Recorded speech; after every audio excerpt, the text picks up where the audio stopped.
It was 9 p.m. in the Loud House. All the Loud kids were getting ready for bed, brushing their teeth, getting their PJs on, etc. Once they are ready, they all fell asleep rather fast.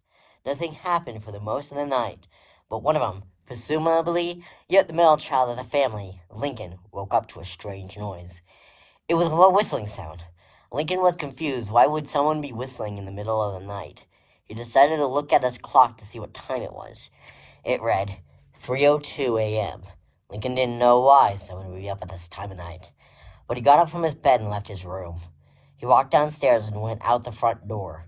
He walked onto the porch and looked around. He saw nothing there. He walked off the porch and looked down the sidewalk. Nothing was there. Lincoln turned around and went back into the house. He walked back upstairs into his room and laid down. He realized when he laid down the noise stopped. He thought it was weird to hear this whistling sound but nothing being there, then it just stopped. He drifted off to sleep and then was able to sleep through the rest of the night. In the morning, Lincoln asked all his sisters and parents if they heard the whistling too. They said no, they didn't. Lincoln thought it was very weird he was the only one who heard the whistling. He decided to brush it off and forget about the whole whistling thing. He went to school and didn't think about it all day, but when he went to sleep, he woke by a low whistling again. He looked at his clock to check the time. It said the same time he heard the whistling yesterday, 3:02 a.m. He was freaked out because it was scary for this to happen at this hour. He decided to brush it off and try to go back to sleep, but couldn't. The whistling was getting a bit louder. He got out of his bed and opened his door, and walked downstairs and opened the front door. He looked around. He saw nothing. He closed the door and went to walk back upstairs again. But as he turned around, his oldest sister, Lori, was there. He asked what she was doing. She told him she heard the whistling too.